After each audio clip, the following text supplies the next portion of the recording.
How's it going, guys? Jacob here, and welcome back to Modern Masculinity. There is a problem within the male self-improvement community, and that problem is looksmaxxing. I want to start with a disclaimer. I think that the ethos of looksmaxxing, i.e. making yourself as attractive as possible, is not a fundamentally bad thing. If that's what it takes to lead you to improve yourself, I say go for it. I think the devil is in the details. There are two main reasons why I think that looksmaxxing is not good in its current form. And the first is that the looksmaxxing community preaches like a fake quantifiable system for attractiveness. It says, oh, you're a sub 5, you're a normie, you're an alpha, you're a Chad. This does not reflect the complexity of real-world relationships. If you go outside and touch grass, the truth is, there are ugly people in relationships. They're just in relationships with other ugly people, or sometimes more attractive people. So this idea that people who are sub 5s never have a chance in dating because of the 80-20 rule or whatever is simply not true. It's just not true if you touch grass. If you're inside all day and you live in kind of a bubble, then of course you're going to believe all these things to be true. But the moment you leave the house, you realize that it's not, that the world does not revolve around this fake quantifiable system of attractiveness. The second problem with looksmaxxing is that the community preaches that all your dating problems will be solved by becoming more physically attractive. This is plain shallow.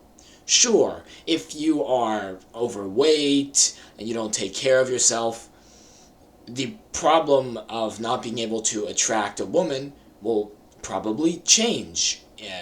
If you become lean, if it's a six-pack and you do mewing, and you get a nice haircut, you will probably be able to attract women.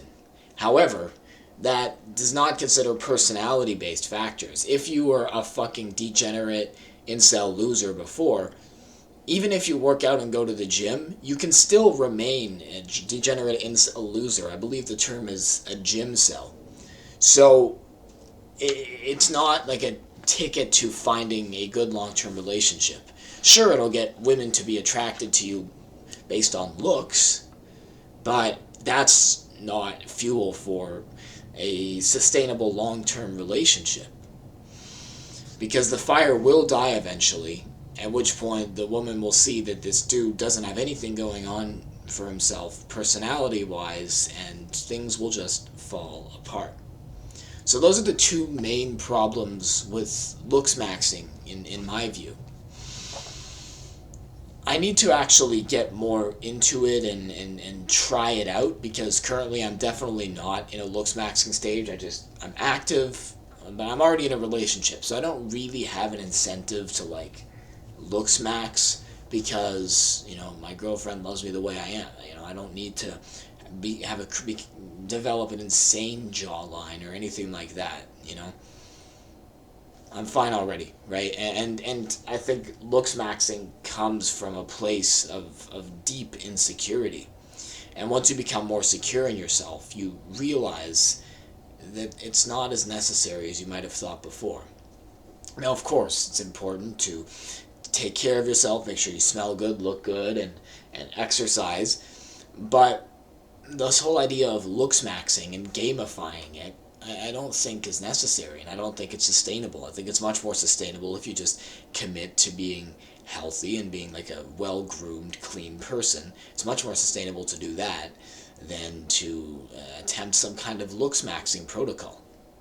But anyways, those were just my thoughts on some of the problems within the looksmaxxing community. If you guys want to contribute to the discussion, please feel free to do so. Leave a comment down below. I read every comment. I really appreciate them. It's the best type of engagement in my opinion. And thank you guys for watching. Stay reasonably hard.